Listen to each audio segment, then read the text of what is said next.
ketika Arab diuji dan mereka jatuh gagal kerana tak berjaya membela Palestin, adakah kita nak meniru mengikuti bangsa Arab?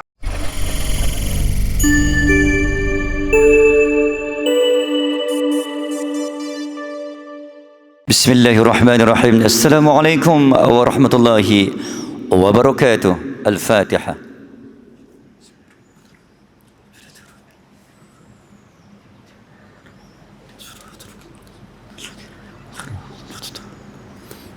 Alhamdulillahi Rabbil Alamin Alladhi farqul furqan wa ya munzil al-Quran bil hikmati wal bayan. Allahumma salli ala Sayyidina Muhammadin al-Fatihi lima ughliqa wal khatim lima sabaqa nasil al-haqqa bil haqqa wal hadi ila siratal mustaqim wa ala alihi wa sahbihi haqqa qadri wa miqdaril azim wa ala alihi wa sahbihi ajma'in. Nawaitu ta'aluma wa ta'lim wa tadhakkura wa tadhkira والنفع والانتفاع. نويت الاعتكاف في هذا المسجد سنة لله تعالى. رضينا بالله ربا وبالإسلام دينا وبمحمد نبيا ورسولا. اللهم صل على سيدنا محمد الفاتح لما أغلق والخاتم لما سبق والناصر الحق بالحق والهدي إلى صراطك المستقيم وعلى آله وصحبه حق قدر ومقدار العظيم وعلى أهله وصحبه أجمعين. أما بعد، الحمد لله. قال الله تعالى في القرآن العظيم بعد أعوذ بالله من الشيطان الرجيم: وما أرسلنا من رسول إلا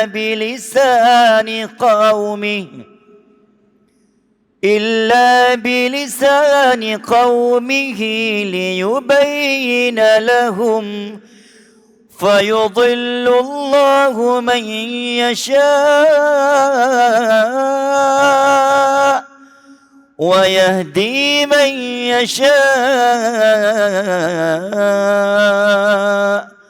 وهو العزيز الحكيم. Sadaqallahul azim. Dan kami tidak mengutuskan seorang rasul melainkan dengan bahasa kaumnya supaya ia dapat menjelaskan senyata dan sejelas-jelasnya tentang hukum-hukum Allah kepada mereka. Surah Ibrahim ayat yang keempat. Alhamdulillah, Tuan Imam yang dimuliakan, pimpinan masjid, seluruh jawatan kuasa, tuan-tuan pegawai, sallallahu alaihi Sayyidina Muhammad, pengatur, penyusun, penjaga, pelindung, penggerak Masjid Abdullah Fahim menjadi nadi saham akhirat dan talian hayat di sekitar seberang Perak Utara. Alhamdulillah tuan-tuan, syukur Allah Subhanahu Wa Taala, muslimin dan muslimat, ibu-ibu dan ayah-ayah, tetamu-tetamu yang disebut dan dijemput oleh Allah Azza wa Jalla untuk diisi dan mengisi, untuk ditunjuk, diajar supaya sedar, ditunjuk agar menunduk dan terbentuk, dicanai menjadi pandai, dibentuk agar menjadi jujur, dididik supaya cerdik dan baik. Itulah tugas dan misi kenabian kepada umat yang disebut sebagai bangsa ataupun manusia yang tidak akan ada lagi manusia dan bangsa selepas mereka. Dalam arti kata lain, diutuskan Nabi untuk meluruskan sesuatu yang bengkok, untuk menjernihkan sesuatu yang keruh, untuk menguatkan sesuatu yang lemah, dan untuk untuk membersih sesuatu yang kotor kepada umat yang bernama akhir zaman. Alhamdulillah tuan-tuan, malam ini insya-Allah sekali lagi kita bersiaran dibawakan kepada anda secara langsung ada di Masjid Abdullah Fahim, masjid yang tersohor seberang Perak Utara. Alhamdulillah, ayo kita memberikan perhatian, kita memberikan fokus tumpu sekitar lebih 50 minit, 40 minit plus minus bersama-sama untuk kita menekuni, mentadaburi, menghayati, merasai setiap denyut Nabi, denyut nadi Nabi, sehingga Islam dapat dirasai pada setiap jalan, pada setiap sisi, sehingga kita mengenal ilahi dan jalan menuju ke syurgawi. Malam ni tuan-tuan, sebuah tajuk yang ingin diangkat, mungkin juga bertepatan dengan krisis ataupun krisis, kondisi dan suasana yang sedang berlaku, yang sedang membumi. Tidak lain dan tidak bukan tentang hal ehwal bangsa Arab ataupun konflik yang sedang berlaku di Timur Tengah. Tidak lain dan tidak bukan bila melibatkan negara-negara Syams yang mengelilingi, yang meliputi negara Syria, Palestin, Lebanon dan juga Yordania ataupun Jordan. Antara 4 negara yang terkandung dan terangkum di bawah satu jajahan wilayah yang pernah didoakan oleh Nabi, Allahumma barik fi Syamina wa barik fi Yamanina. Nabi pernah mendoakan, ya Allah kurniakanlah keberkatan kepada bumi Syam dan bumi Yaman. Nabi tidak mendoakan keberkatan kepada bumi Arab di akhir zaman. Nabi hanya sebut, Nabi hanya petik, Nabi hanya mention 2 bumi, iaitu Syam dan juga Yaman. Bila kita melihat kepada kondisi akhir zaman, apa yang berlaku terkini, yang sensasi, yang melibatkan hal ehwal perang, hiya harubun wa harbun, di mana umat Palestin dan umat Gaza sekarang alhamdulillah mampu sekejap untuk menarik nafas lega. Kerana peperangan sekarang bukan hanya tertumpu kepada daerah Gaza. Walaupun perang masih berjalan dan berlangsung, namun apabila berlaku lagi episod baharu, episod lembaran baharu, krisis antara Lebanon, Hizbullah dan Israel di bumi Israel, maka ini menandakan bahawa rakyat Palestin dan Gaza sekejap dapat menarik nafas lega. Kerana episod peperangan ini seolah-olah sedang beralih di Gaza, di Rafah, beralih ke utara Israel ataupun selatan Lebanon yang sedang rancak. Tuan-tuan Allah sallallahu alaihi Muhammad, kita nak tengok keterkaitan dengan hadis yang Nabi bacakan yang saya sebutkan tadi. Bila Nabi kata, akhir zaman nanti aku sangat-sangat mengharapkan doa keberkatan kepada 2 bumi, iaitu Syam 4 negara dan Yaman. Bila munculnya tentera-tentera Hizbullah dari Lebanon, munculnya tentera-tentera dari Iraq walaupun tidak sekuat Lebanon, munculnya negara-negara dan tentera-tentera Houthi, dengan kita tolak sekejap bab-bab akidah Syiah dia, tapi munculnya tentera pejuang yang telah melancarkan roket sejauh 2043 km merentasi ke bumi Israel, masuk ke Tel Aviv tanpa dapat dikesan oleh drone Israel, menandakan sesuatu yang besar akan berlaku dan sedang berlaku. Dan kita berada di fasa, tuan-tuan dan puan-puan, adakah perang ini dapat diangkat dan dicatat sebagai perang dunia ketiga? Ya Allah, adakah kami sedang berada di perang dunia ketiga ni?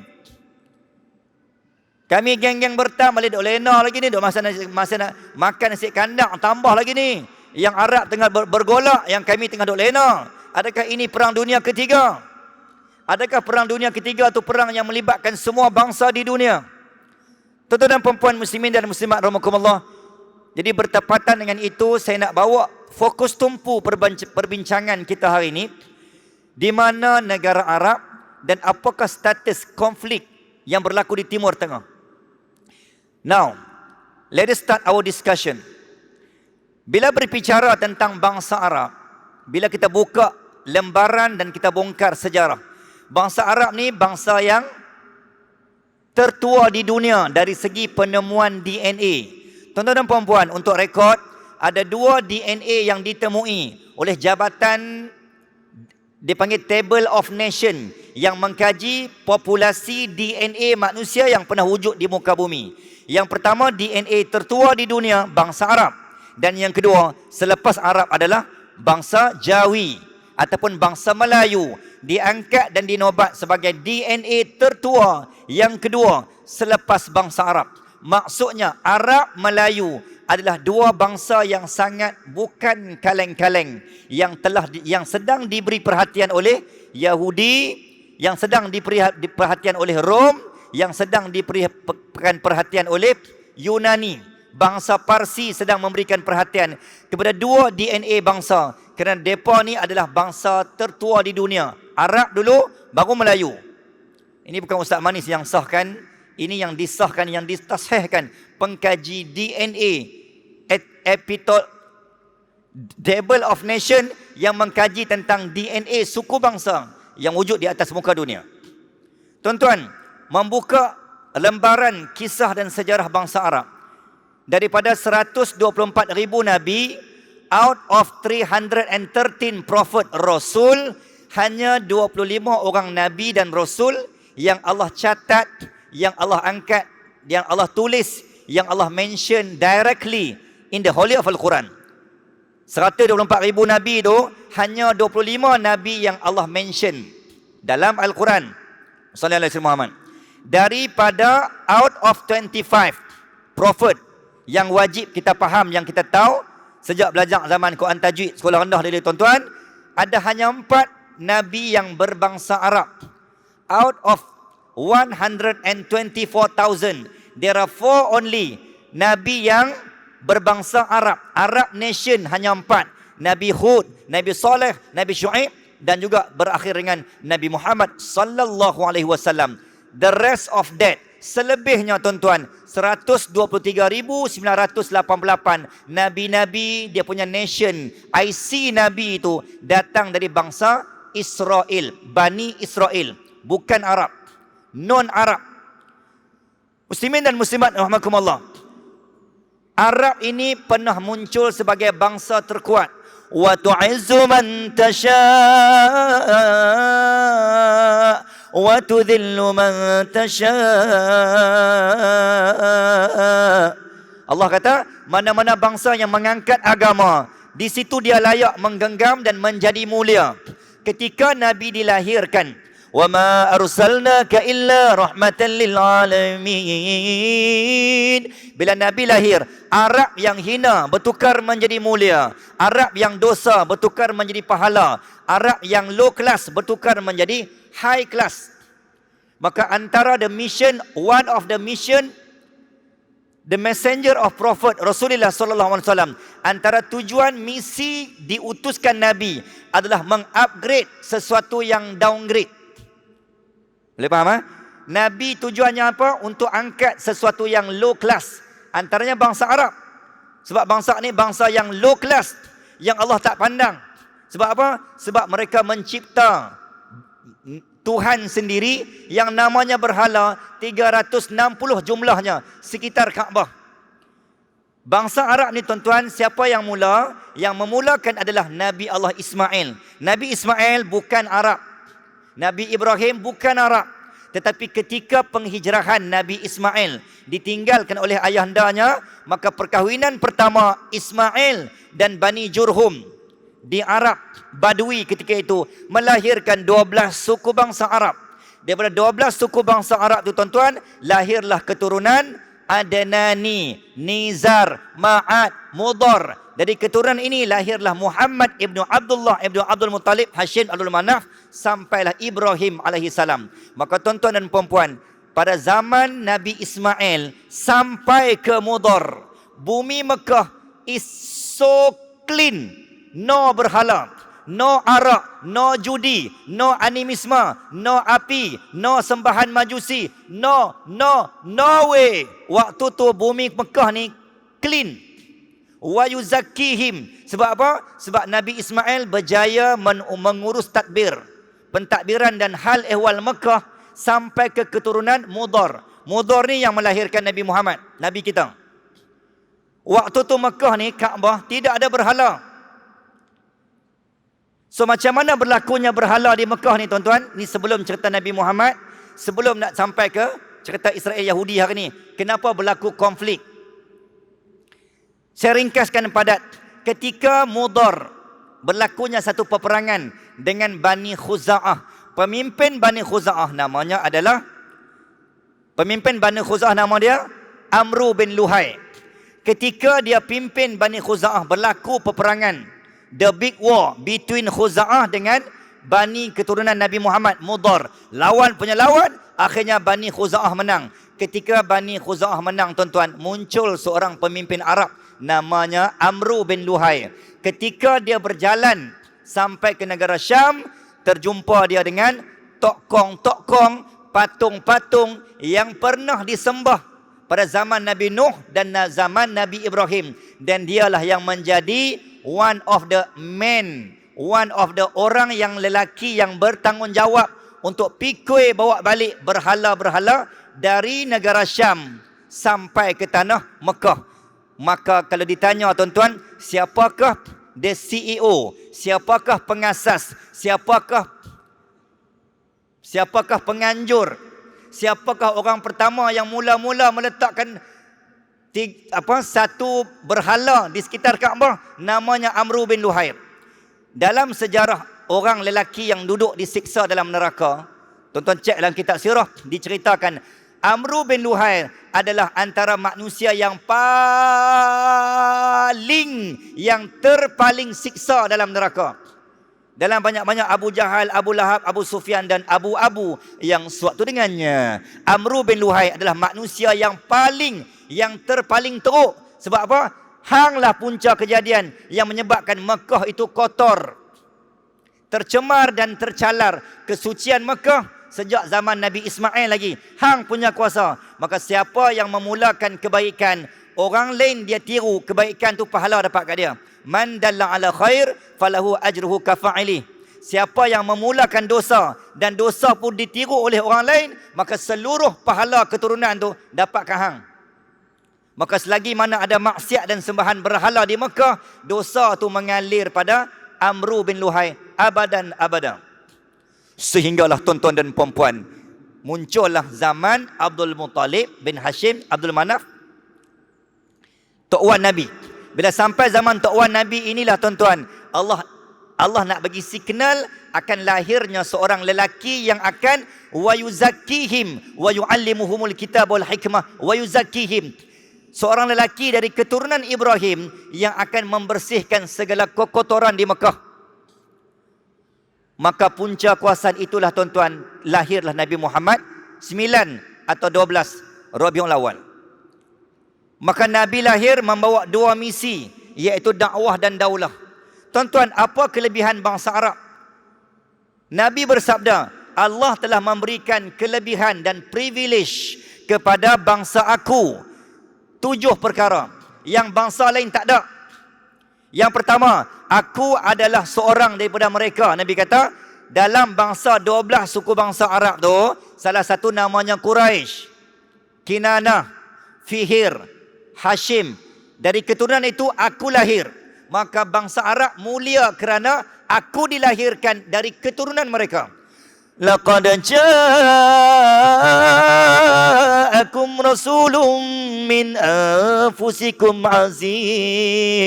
azizun alaihi ma anittum harisun alaikum bil mu'minina raufur rahim. Lahirnya Nabi daripada keturunan bangsa manusia yang berbangsa Arab. Maka punca kuasa dia, Arab menjadi mulia kerana tumpang tuah dan berkat syafaat karomah Muhammad ibnu Abdullah. Okey. Apa lagi kelebihan yang ada pada Arab ni? Kelebihan yang ada pada Arab, tuan-tuan, dia penjaga pintu Kaabah. Untuk rekod, tuan-tuan, pintu Kaabah, pintu Masjid Nabawi dan pintu Maqam Nabi di Raudhah, serta pintu Aqsa, ada penjaga dia. Sebelum, tuan-tuan muslimin dan muslimat rahimakumullah, ni nak cerita sambungan cerita bab Nabi ni. Orang yang pernah menjaga dan memegang pintu Kaabah, pintu Masjid Nabawi, pintu Maqam Nabi dan juga pintu Aqsa, namanya adalah Sultan Selim I di bawah kerajaan Khalifah Daulah Uthmaniyah bermula 1512 selepas tumbangnya Empayar Kerajaan Melayu Melaka. Okey. Maka kelebihan bangsa Arab ni, Nabi kata ada satu bangsa namanya suku Bani Syaibah. Pemimpinnya Uthman ketika berlakunya Fathu Mekah 17 Ramadan 13 Ramadan 9 Hijrah. Ketika Nabi 2 tahun sebelum wafat, bukanya pintu Fathu Mekah, Nabi memerdekakan ke Mekah pada tanggal 17 Ramadan. Maka Nabi kata, mulai hari ini aku serahkan amanah dan wasiat. Pintu Kaabah ni hanya akan dipegang oleh salah satu keturunan aku, namanya Bani Syaibah. Siapakah dia? Ketika setiap kali selepas solat, tuan-tuan akan nampak seorang lelaki Arab. Dia akan pergi ke Kaabah, dia akan cuci calat, dia akan pergi bagi minyak wangi dekat dekat Hajarul Aswad, dan sesekali bila pemimpin mai mana-mana negara, dia yang akan buka pintu Kaabah sampai kiamat. Hari ini pun boleh tengok. Dan dialah tuan-tuan keturunan yang Nabi tinggal pesan, namanya Bani Syaibah. Keturunan lain tak boleh pegang kunci Kaabah. Ketika sebelum Hijaz dan Palestin jatuh ke tangan British, kunci Kaabah itu diuruskan oleh siapa tuan-tuan? Oleh Daulah Uthmaniyah. Gaji pekerja Mekah, gaji pekerja Masjidil Haram, gaji kos untuk menyiapkan kiswah Kaabah yang mengambil masa 360 hari. Tenunan asli menggunakan tangan non-stop. Kalau orang tanya satu-satunya pekerjaan yang non-stop di dunia adalah menyiap dan menjahit kiswah Kaabah 360 24 jam on the dot, on the spot, tanpa henti. Yang hanya henti pada hari 9 Zulhijjah bila kain kiswah Kaabah ditukar pada hari bila? Pada hari Arafah 9 Zulhijjah. Tuan-tuan dan puan-puan, bangsa Arab kelebihan dia boleh pegang, cium masuk dalam Kaabah. Orang lain tak boleh sebab dia pegang kunci Kaabah. Sallallahu alaihi Muhammad. Apalagi kelebihan Kaabah ni, Allah membantu tentera-tentera orang Arab Quraisy mengalahkan tentera bergajah. Orang Arab ni kelebihan dia dapat bantuan dari Allah. Ketika mana alam tara kaifa fa'ala rabbuka bi ashabil fil alam yaj'al kaidahum fi tadlil wa arsala alaihim tayran ababil tarmihim bi hijaratin min sijil. Ketika mana Kaabah dak diserang, datangnya lebih kurang 50 tentera batalion regimen daripada Abraha dari Yaman. Ketika on the dot, ketika on the spot, ketika berbondong-bondong nak menghancurkan Kaabah, dugudum dengan menggunakan militeri gajah, Allah menghantarkan Tayron, burung yang membentuk, dia panggil ababil. Dalam kitab tafsir, ababil ni bukan nama burung. Rupanya ababil ni, jika dalam tafsiran ulama sirah, ababil ni adalah bentuk sekelompok awan yang dibentuk oleh burung tersebut. Sallallahu alaihi Muhammad punya banyak batu dia bawa dan dia tutup langit. Bentuk burung itu panggil apa? Formasi. Baru jumpa ayat. Formasi penerbangan burung. Sallallahu alaihi Muhammad membentuk satu kelompok awan yang menutup awan. Yang tu yang disebut ababil. Sampai langit ni gelap. Maksudnya tuan-tuan, Arab pernah dibantu oleh Allah secara langsung. Antara golongan bangsa yang pernah dibantu Allah secara langsung selain dari bangsa Arab adalah bangsa Bani Israel. Ketika dikejar oleh Fir'aun, berlakunya pecahan lautan, Allah selamatkan Bani Israel satu dari laut, yang kedua dari Fir'aun. Arab Allah bantu daripada bergajah. Sepatutnya dua bangsa yang kena tunduk syukur pada Allah adalah Arab dan juga Yahudi Bani Israel. Sebab hampa dapat pertolongan Allah live secara langsung. Muslimin dan muslimat rahimakumullah. Dan kelebihan lagi tuan-tuan, bangsa Arab ni adalah Allah berikan surah khas dalam Arab, dalam Al-Quran, iaitu surah Quraisy. Ada tak surah Melayu? Tak ada. Surah 786? Tak ada. Bangsa apa? Tak ada. Hanya Allah buat bangsa Arab. Istimewanya. Berapakah kekuatan tuan-tuan? Kekuatan populasi bangsa Arab, kekuatan populasi bangsa Arab adalah 300 juta. Ini penduduk akhir zaman ni, penduduk sekarang. Update status kekuatan penduduk Islam Arab yang menggabungkan beberapa negara Arab yang disebut sebagai semenanjung tanah Arab adalah kurang lebih 300 juta campur sama dengan 300 juta tanah Melayu. Semenanjung tanah Melayu plus dengan semenanjung tanah Arab 300 juta, kita 300 juta Arab. So kita dengan Arab sama kuat. Sebab apa tadi saya kata? Nombor satu dari segi seniority, bangsa utama dunia, bangsa tertua dunia kan Arab. Kita naib Johan. Yang main-main ha? Naib juara kategori DNA tertua di dunia jatuh kepada bangsa Melayu. Ini cerita bukan hanya nak berbangga, tapi nak cerita untuk mengangkat kemuliaan bangsa. So nganga lagi bangsa Melayu, hampa nganga lagi Allah angkat kemuliaan kita. Selepas Arab kita world number 2. World number 1 Arab, world number 2 Melayu, Bani Timur.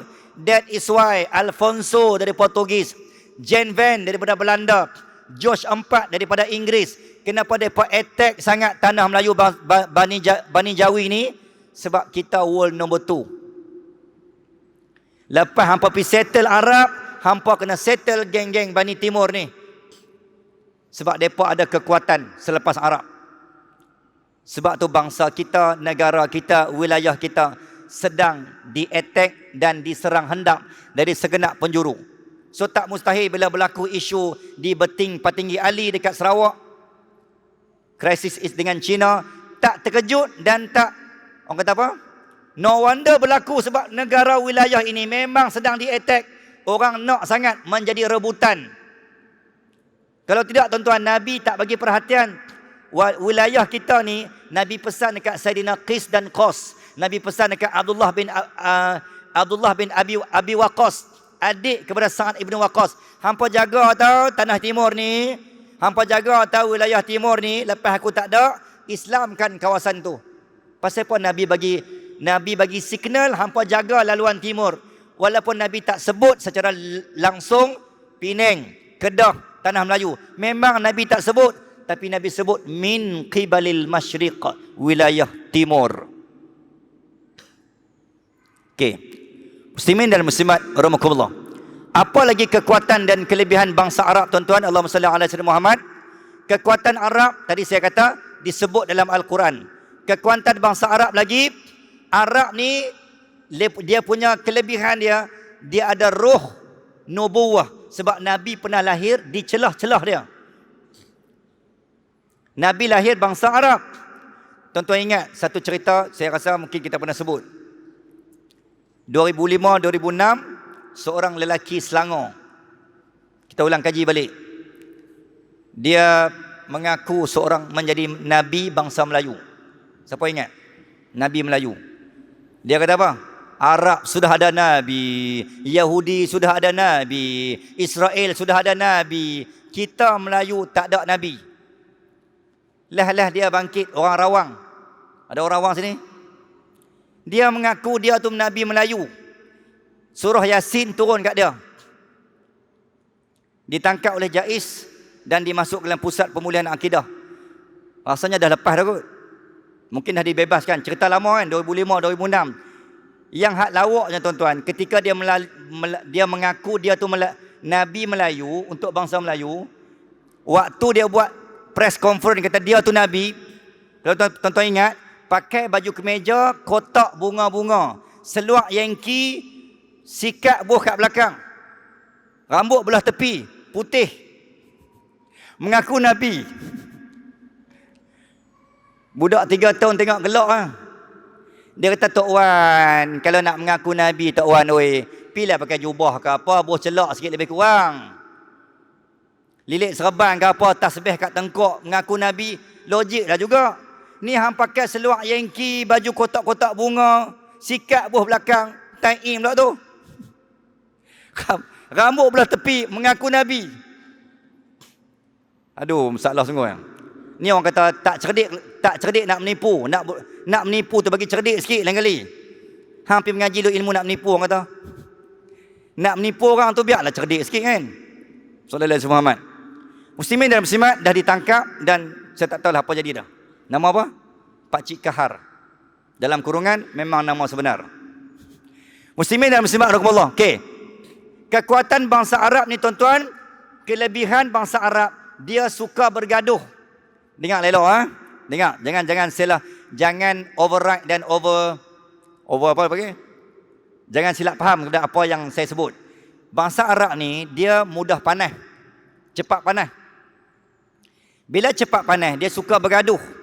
Nabi menggunakan bangsa Arab yang mudah bergaduh, suka bergaduh ni dengan Nabi mengajar skill of war in technical and tactical skill. Maka hampa nak bergaduh sangat kan? Mai aku ajar hampa skill peperangan hanya guna pakai bila masa perlu. Maksudnya kelebihan bangsa Arab ni kemahiran menggunakan pedang, tombak, besi, world number 1 waktu tu. Walaupun hampa ni suka bergaduh, tapi Nabi menggunakan ala-ala nak bergaduh sangat, biar hampa bergaduh dengan musuh yang the real enemy. Yang duk bergaduh semua bangsa ni pasal apa? Benda yang sepatutnya hang bergaduh, hang tak mau bergaduh. Dengan kawan hang lawan, dengan lawan hang kawan. So Nabi ajak, jangan bergaduh bermusuh sesama bangsa. Mai aku nak ajak hang, orang mana, bangsa mana yang patut hang lawan. Nabi ajar bangsa Arab meletakkan posisi serangan kepada musuh yang sebenar. Muslimin dan muslimat rahimakumullah. Maka teknikal perang, kemahiran dalam menggunakan pedang ada pada bangsa Arab. Sallallahu alaihi Muhammad. Apa lagi tuan-tuan kelebihan bangsa Arab? Kelebihan bangsa Arab tuan-tuan, dia menguasai dunia pada 3 zaman khalifah. Yang pertama zaman Khulafa Ar-Rasyidin, masih lagi bangsa Arab. Yang kedua zaman Khalifah Umayyah, masih lagi bangsa Arab. Yang ketiga zaman Khalifah Abbasiyah, masih lagi bangsa Arab. Bila berakhirnya bangsa Arab ni tuan-tuan? Penguasaan khalifah bangsa Arab yang berbangsa Arab jatuh runtuh apabila jatuhnya kerajaan Abbasiyah 1258, di mana di Uzbekistan, Samarkand, di kota Bukhara, tempat imam lahirnya Imam Bukhari. Itulah kali terakhir Arab menguasai dunia. Itulah kali terakhir 1258. Itu kali terakhir Arab ni mulia. Lepas pada tu tuan-tuan, Arab memang tak boleh harap. Selepas 1258, siapa yang pegang Baitul Islam? Bukan Arab. Yang bangkit pegang Baitul Islam adalah bangsa Kurdish. Pas Baitul kepada Kurdish daripada Arab, Iraq. Lahirlah Sultan Nuruddin Az-Zanki. Tadi saya kata tuan-tuan, pintu masjid, pintu maqam Nabi. Siapa yang pi bubuh, yang menjaga pintu maqam Nabi?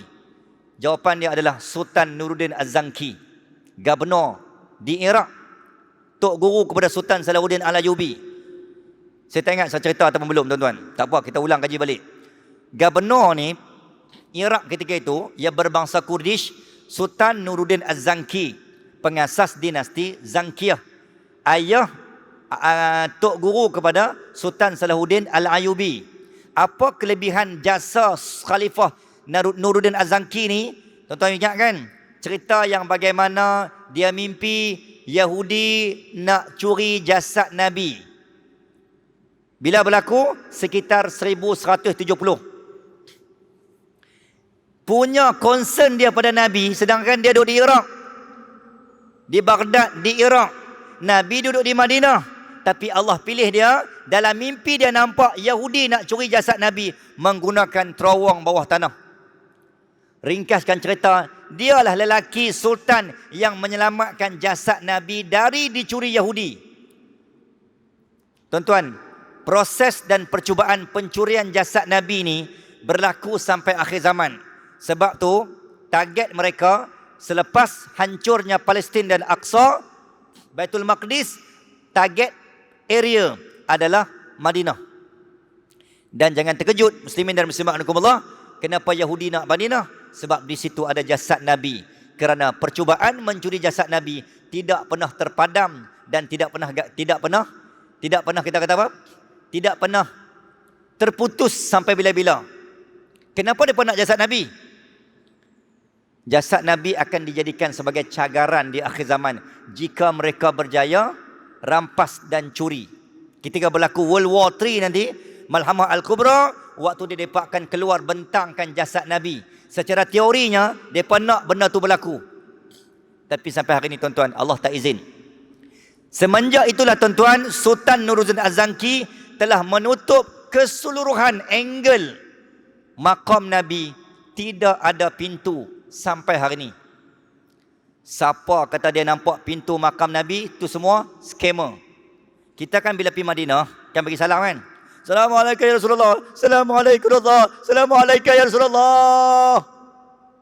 Mai tu arak tu polis tu. Haji, roh. Aku baru nak teriak, hang suruh roh dah. Kena halau. Tu ya. Kita pun scam tu arak tu, patah balik. Pusing, 7 pusingan. Saya hari tu takdir Allah, tuan-tuan, saya tak tahulah kenapa. Bila bawa jemaah, kita tunjukkan, kita pimpin jemaah, ini makam jasad Nabi, makam Rasul, apa semualah. Dalam duk cerita celah-celah ramai ni, tiba-tiba jemaah saya dah habis dah. Dah semua, okey, semua dah bagi salam. Okey, dah ustaz dah pakai teriak dah. Okey, semua keluar pintu terus. Move. Ya Allah, roh, ya haji, roh. Kita pula jadi pengganti polis. Tinggal saya seorang tinggal tuan-tuan, patah balik. Kan tengah duk ramai, kita body halui. Menyelit, merempit, menyelit. Tiba-tiba tuan-tuan, waktu ni sebelum dekat nak sembahyang subuh. Ni cerita tahun lepas. Saya hanya bawa jemaah umrah ketika cuti sekolah. Yang akan datang ni bulan 12 ni lah. Bila hak geng-geng Raudah, kan bila kita mai daripada Babu Salam, dia akan ada 2 laluan. Geng keluar dari Raudah dengan geng yang mai dari Babu Salam. Kan ada dua laluan kan. Dipisahkan dengan, itulah canvas putih tu. Hak geng Babu Salam mai kot ni, hak geng Raudah mai kot ni. So 2 laluan. Bila nak sembahyang subuh, dia akan buka putih tu. Saya ni bawa jemaah masuk Raudah lebih kurang pukul 4 pagi. Sallallahu alaihi Muhammad. Kalau musim sejuk, subuh dia lambat. 5.30, 5.25, 5.35 subuh. Muslimin dan muslimat. Kalau musim panas, subuh dia awal. Sebab malam dia pendek. Takdir Allah tuan-tuan, jemaah saya dah lepas dah. Dia buka kain tu, polis tu. Saya seorang, waktu tengah buat rakaman. Tiba-tiba saya seorang duduk ke depan tu. Saya kata, pasal apa? Polis tak halau ni. Polis tengok saya, ya haji. Kita pun, ya polis. Ya haji, ya polis, duk lawan. Ya haji, ya polis. Bila hang nak halau aku, dia tak halau. Saya kata, ya Allah, tak tahulah rezeki Allah nak bagi. Saya duduk tuan-tuan, Allahumma salli alaihi Muhammad, sampai nak azan. Kira lama jugalah depan makam Nabi tu. Saya tak tahu apa yang Allah nak bagi tahu kat saya. Sallallahu alaihi Muhammad. Itulah antara nikmat kenangan saya duduk depan makam Nabi. Ketika orang berebut, saya duduk seorang-seorang. Sampailah nak masuk azan, baru dia halau. Seolah-olah macam polis tu baru nampak saya. Itulah kenangan yang saya tak boleh lupa. Mungkin ada benda yang Allah nak bagi tahu lah kot. Sallallahu alaihi Muhammad. Ni kenangan saya lah kan. Okey tuan-tuan, sallallahu alaihi Muhammad. Kita bagi salam kat Nabi, apa yang kita nampak? Jerizi besi emas. Betul tak? Pintu emas tu, kita duduk teropong kan. Zoom, nampak apa ni? Apa yang tuan-tuan nampak? Nampak apa? Kain hijau. Kiswah. Kiswah ada 2. Satu kiswah Kaabah, yang kedua kiswah makam Nabi, warna hijau. Kalau mengikut ulama sirah, kiswah ni ada 5 lapis, 5 layer. Yang kita nampak tu lapisan yang kelima. Sebenarnya makam Nabi jauh dalam lagi.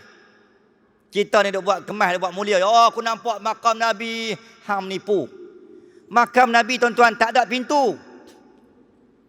Kiri kanan depan belakang mana ada tidak ada pintu nak masuk ke makam Nabi. Satu-satunya pintu yang dibina oleh Sultan Nuruddin Az-Zanki tembus ke makam Nabi adalah melalui dari atas sahaja. Tidak ada jalan darat, utara, selatan, timur, barat. Tak ada, terkunci rapat. Sebab apa? Sebab semenjak dia mimpi itulah dia bertanggungjawab supaya pastikan episod percubaan pencurian jasad Nabi tidak berulang. Itulah jasa Sultan Nuruddin Az-Zanki. Sallallahu alaihi Muhammad. Okey, tuan-tuan sikit lagi sebelum kita berakhir. Okey, tadi saya kata apa tuan-tuan? Arab mulia untuk 3 zaman. Sampailah Abbasiyah jatuh 1258, bangsa lain ambil alih. Sampai hari ini tuan-tuan, tidak ada kemuliaan bangsa Arab. Kali terakhir Arab mulia memerintah dunia 1258. Sebab tu ketika Imam Mahdi muncul, what is the first task? Apakah tugasan pertama yang Imam Mahdi pikul? La yajma'u dinani fi jaziratil Arab. Hadis Nabi kata apa? The first task yang dipikul oleh di bahu Imam Mahdi bila keluar, dia buat apa tuan-tuan? Dia pergi settle bangsa Arab. Bukan lawan Yahudi, bukan lawan Israel, bukan lawan Rusia, bukan. Tapi yang Imam Mahdi lawan adalah bangsa Arab. Sebab apa? Sebab urus tadbir, hak menjaga Hijaz, Mekah, Madinah sebenarnya hanya layak ditadbir urus oleh keturunan Nabi min ahlil baiti. So yang ada urus Mekah, Madinah hari ini bukan keturunan Rasulullah. Sebab tu dasar pandang ke barat. Muhammad bin Salman, walaupun dia ada sisi baik, sisi bagus, sisi positif. Saya kalau pergi bawa umrah, terkadang hari yang free saya nak test taksi kan. Driver taksi ni nak tahu di mana stand driver taksi ni. Adakah hang sokong dasar Arab Saudi 2030 berkiblatkan barat? Tuan-tuan, Arab Saudi mengeluarkan bajet 4.3 trilion. Dia buat Kaabah baru 2.0, namanya The Mukab. Dalam tu ada mall. Tengah buat The Line, jalan highway dalam cermin terpanjang dunia. The Line. Sallallahu alaihi Muhammad. Bangunan tertinggi di dunia yang akan menggantikan Burj Khalifa di Riyadh. Semua tu menelan belanja 4.3 trilion. Kalau hang pinjam 1% dari 4.3 trilion tu, dah settle dah Gaza. Tapi Gaza masih terbiar di saat engkau cuba membina bangunan setinggi bangunan pencakar langit. Sedangkan Gaza terbiar dan Palestin terbiar. Ini yang dikatakan Arab. Oh Arab. Muslimin dan muslimat rahimakumullah. Kelebihan bangsa Arab ni juga, sallallahu alaihi Muhammad, ketika Nabi Allah turunkan Nabi Muhammad sallallahu alaihi wasallam tuan-tuan, tidak lain dan tidak bukan adalah untuk membersihkan kekotoran yang ada di bumi. Sebab bangsa Arab telah tercemar dan tercalar akidahnya. Yang pertama, waktu tu ketika Nabi lahir, ada 4 bangsa yang menguasai dunia. Dan 4 ni rosak. Yang pertama, Rom. Rom ni menggunakan agama Nasrani asal yang diseleweng. Ajaran Nabi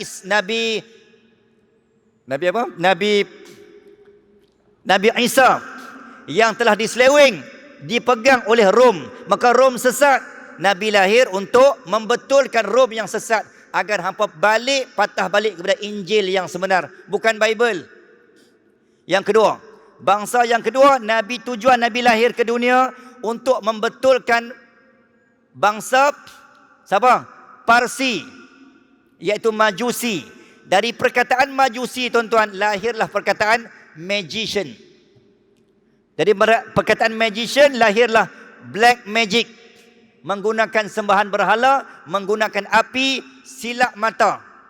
Sebab tu persembahan yang menggunakan api datang dari Majusi. Majusi, magician, black magic. Itu dia punya susur galur keturunan asal usul ilmu silap mata, ilmu sihir. Nabi datang untuk membetulkan benda ni. 2. Yang ketiga, Yahudi. Yahudi sesat dekat mana? Hampa ada 3 kitab pada 3 zaman. Zabur Daud, Taurat Musa, Injil Isa. 3 hampa kelentong. 3 hampa tukar. 3 hampa putar belit. Hampa seleweng. Dari Taurat menjadi Torah, Old Testament. Talmud. Dari Injil hampa tukar menjadi Bible. Maka Nabi datang untuk membetulkan benda ni. Wahai Yahudi, patah balik guna Taurat bukan Talmud.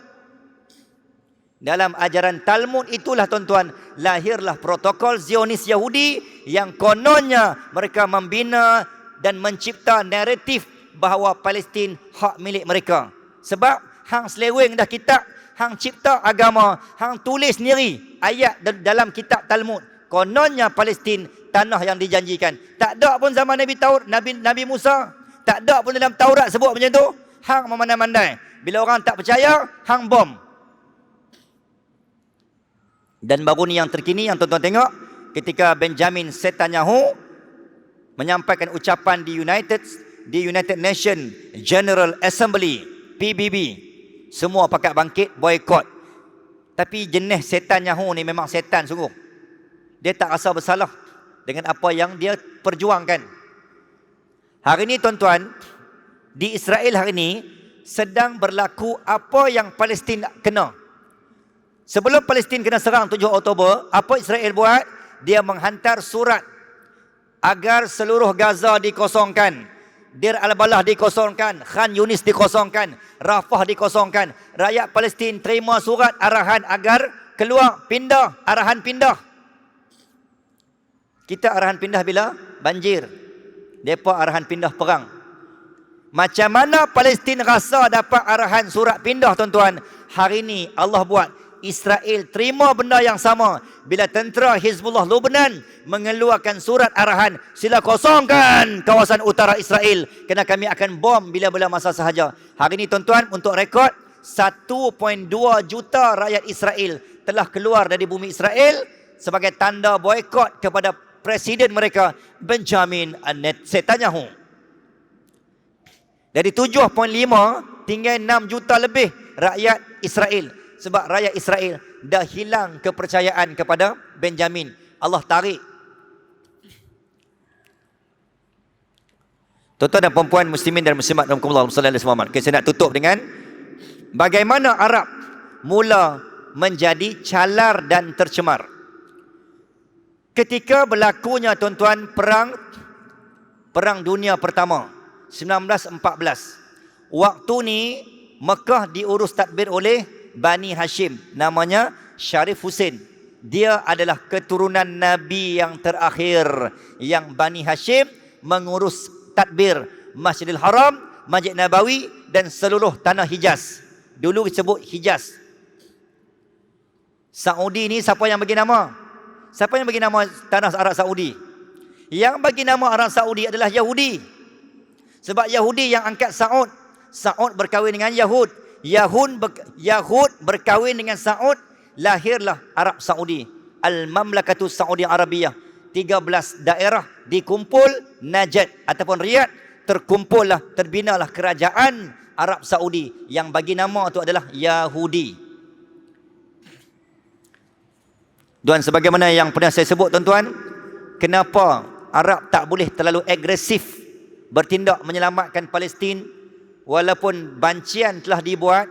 88% negara Arab, Mesir, Syria, Lebanon dan kawasan sekitar, 88% rakyat bila dibuat undian bancian. Ini antara contoh yang dapatan yang saya temui tuan-tuan. Sallallahu alaihi Muhammad.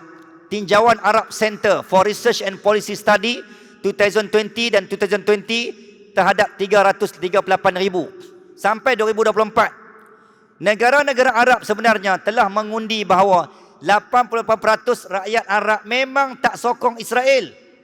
Yang hanya 12% sahaja. 12% inilah yang memegang kabinet dan parlimen dalam negara Arab. Tapi rakyat nak buat apa?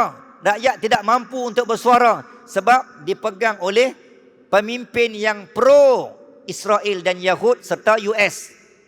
Antara kerjasama yang boleh saya share tuan-tuan, Private Military Academy, majalah Amerika Foreign Policy melaporkan Amerika telah menghabiskan waktu 70 tahun dan dana puluhan milion dolar untuk melatih tentera Arab Saudi. Sebab tu kita pernah sebut kenapa polis Arab Saudi hari ni dia punya kanak, kasak dan ganas dia macam polis Yahudi. Kita pergi buat umrah je pun, bukan nak buat apa. Dia halau kita tu, cara halau tu macam Israel halau Palestin. Orang Arab, kita ni pula jenis lembut, orang bertam ni kena halau dengan polis teriak. Maklum bertam lah. Ya hajar. La solahina, la solahina. Marah makcik, jangan marah makcik. Marah, teriak orang bertam. Terkejut perut. Sebab apa? Kena marah dengan polis. Padahal boleh cakap elok kan? Sebab apa hang kasar sangat? Sebab tok guru hang tu adalah Yahudi. Ini bukan auta, ini fakta. Berkali-kali tuan-tuan, negara Arab ni, tentera Saud ada 3 batalion. Tuan-tuan tengok kan, haji hari tu, musim haji hari tu, kali pertama Arab Saudi mengeluarkan seluruh aset artileri tentera mereka, darat dan udara. Tuan-tuan dan puan-puan muslimin dan muslimat, rupanya tentera-tentera Arab Saudi ni memang dihantar khas ke US dan dilatih dipanggil PMA. Ni Private Military Academy, perjanjian usaha sama antara US Saudi dengan Yahudi. Disebabkan termaterinya perjanjian inilah Saudi tak boleh bertindak untuk melawan Yahudi dan US secara zahir. Sebab benda ni dah termateri lama perjanjian. Kalau Saudi tentang tunjuk sokongan kepada Palestin secara zahir, apa berlaku? Tentera Palestin, tentera Saudi ni hilang keistimewaan. Mereka dah tak dapat dah rekrut training system daripada US. Tuan-tuan, dari segi kekuatan tentera dunia, Sallallahu Alaihi Muhammad, tentera mana yang paling kuat sebenarnya di dunia ni? Kalau kita boleh, siap, ada tak di sini ya? Okey, tuan-tuan, dari segi kapasiti, tentera terkuat dunia, tentera darat terkuat dunia, Allahumma salli ala Muhammad, tuan-tuan, jatuh kepada kekuatan US memiliki 1.5 juta kekuatan batalion tentera yang masih aktif. Dari segi bilangan, menang dekat China. China memiliki 2.3 juta. 3 negara dunia yang memiliki kekuatan tentera darat yang terkuat dunia. Yang pertama, nombor 1 world record adalah US dengan kekuatan anggota 1.5, dan mereka memiliki, tuan-tuan, 443 jet tempur. Paling canggih di dunia adalah Raptor F-22 yang tidak dijual kepada mana-mana negara. Kerana persiapan akhir zaman nanti, satu kapal fighter jet F-22 Raptor tak ada pada negara lain. Rusia pun tak boleh lawan dengan Su-30 Sukhoi. Yang ada hanya pada US. Persiapan akhir zaman sedang dibuat. Dari segi jet tempur dunia, menang dekat US. Dari segi kereta kebai dunia, menang dekat Rusia. Rusia nombor 2. Dari segi bilangan anggota, paling ramai di dunia anggota tentera, menang dekat China. So 2.5 juta. So US, Rusia, China gergasi dunia dalam militer tentera, bukan Israel. Jadi tuan-tuan yang saya nak abang mai ni, pasal apa Arab tak boleh buat apa-apa? Dekat sinilah berlaku. Apabila mana Israel telah mengikat perjanjian, Kesatuan Arab Saudi telah membeli kelengkapan intip riset. Baru ni saya program dengan kem riset di Raja, di Mentakap. Jadi ilmu-ilmu risikan ni memang ada dalam kepala saya. Tuh nak abang, Yahudi kalau tahu ni tangkap lama dah Ustaz Maneh ni. Okey tuan-tuan dan puan-puan, alat intipan drone riset yang Saudi guna dibeli daripada US dan juga Yahudi. Macam mana nak lawan Yahudi? Tentera-tentera ni, militer, artileri ni, aset Saudi memang supply je daripada US. Diikat perjanjian USD 250 juta. Jadi macam mana serba salah tuan-tuan? Sallallahu Alaihi Muhammad. Tadi saya kata, saya nak cerita apa tadi? Bila saya bawa jemaah, saya pada hari free and easy, saya naik teksi, saya tanya, okey, ya Syekh, apa pandangan? Kaifa macam mana pandangan kamu tentang Amir Raisul Saudi al-an wa huwa Muhammad ibn Salman? Apa pandangan kamu tentang MBS? Ada geng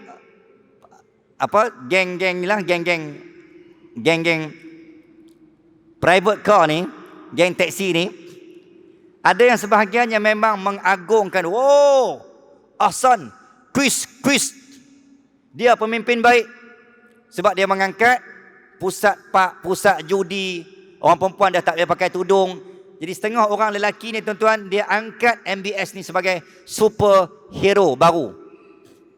Tapi bila tuan-tuan pergi tengok dekat driver-driver taksi Madinah, biasanya bila saya tanya pandangan dia tentang MBS, apa jawab dia? Wa huwa syaitan la'natullah, wa huwa syaitan la'natullah. Tu ganas tak ganas? Maksudnya ada pemimpin, ada geng-geng driver ni taksi Arab Saudi di Madinah, semua tidak menyokong MBS. Dia kata setan terus. Kita ni saja nak test, provoke. Nak tengok hang ni stand hang sotong pula dah. Hang sokong Saudi ke hang sokong siapa? Muslimin dan muslimat, Allahumma salli ala Muhammad. Okey, tuan-tuan, inilah hubungan yang wujud. Normalisasi Arab dan is not real. Israel start exporting natural gas. Israel telah memulakan ekspor apa? Ekspor minyak mentah kepada Mesir, tentera apa tadi saya kata? Artileri militer, senjata minyak untuk dibuat tentera, untuk dibuat senjata kepada Saudi dan kepada Mesir. Dan untuk rekod, ada 3 negara eksporter eksporter senjata terbesar dunia. US, Jerman, Itali. Tuan-tuan, baru ni dicatatkan 3 negara ni mencatatkan keuntungan 550% bisnes senjata. Sejak berlakunya perang, mau tak untung tuan-tuan? Meniaga senjata. Bila perang perlu senjata. Sebab tu US memang nak perang ni berlangsung lagi lama. Lagi lama hampa perang, lagi banyak hampa perlukan senjata. Hampa mesti cari kami. Perangai Yahudi dengan US, dia cari pasal, dia provok, dia momok, dia sogok sampai bergaduh. Bergaduh ha? Lawan lah. Bergaduh ha? Bila bergaduh, kita mesti akan cari senjata. Bila cari senjata, hampa nak guna senjata kan? Mai cari kami. Nampak tak permainan politik punya Saudi dengan Yahudi dengan Inggeris. Yahudi dengan US. Dia suruh kita bergaduh, dia cari pasal, kita bergaduh, lepas tu dia tanya, hampa nak guna senjata kan? Alalang bergaduh, takkan tak guna senjata. Bila nak guna kan, okey kontak. This is my card. Business card kami. Nak guna senjata bagi tahulah. Bila guna senjata tuan-tuan, dia akan kontak dia. Bila kontak, lagi banyaklah senjata. Business industri persenjataan terkuat dunia. 550% keuntungan daripada jual senjata sejak berlakunya perang 7 Oktober ni. Sebab tu mereka mengharapkan perang ni berlarutan, sebab mereka nak menangguk di air yang keruh. Tak perlu bisnes lain, bisnes senjata. Lagi banyak perang di dunia, lagi banyak senjata diperlukan, lagi untung kami. 3 negara ekspor terbesar dunia dalam bab artileri senjata. Jadi tuan-tuan, muslimin dan muslimat, negeri Kedah, tanah Melayu ada besi. Besi boleh buat keris, besi boleh buat tombak. Jadi saya rasa kita dah sampai masa kena buat senjata sendiri dah. Okey, tak perlu bergantung harap kepada US dan Yahudi. Tuan-tuan dan puan-puan, dalam masalah Muhammad, saya kira sekadar itu dulu apa yang dapat kita kongsikan pada malam ini. Nak bagi tahu bahawa muslimin dan muslimat, kesimpulan daripada apa yang kita bincangkan, Arab sedang diuji dengan harta, takhta, dunia, mahkota, istana, pelantar minyak, industri kaya. Hampa sedang diuji dan bangsa kita pun sedang diuji. Ketika Arab diuji dan mereka jatuh gagal, kerana tak berjaya membela Palestin, adakah kita nak meniru mengikuti bangsa Arab? Kita bina kemuliaan atas nama agama dan bangsa kita. Arab hanya pernah mulia. Kenangan yang lama. Itu kenangan lama. Memang betul Arab pernah mulia, tapi kenangan hanya tinggal kenangan. Maka kita jadilah bangsa yang melakar kegemilangan. Bukan hanya punya kenangan semata-mata. Jangan disandarkan pada kenangan. Aku qaul hadza, bertemu lagi. Wabillahi taufiq wal hidayah. Assalamualaikum warahmatullahi wabarakatuh. Bismillahirrahmanirrahim. Allahumma inna nas'aluka 'ilman nafi'a wa 'amalan salihan mutaqabbala wa rizqan wasi'a wa shifaa'an min kulli da' wa tijaratan lan tabur. Sallallahu ala sayyidina Muhammad wa ala ali Muhammad walhamdulillahi rabbil alamin. Taqabbalallahu minna wa minkum. Taqabbal ya karim.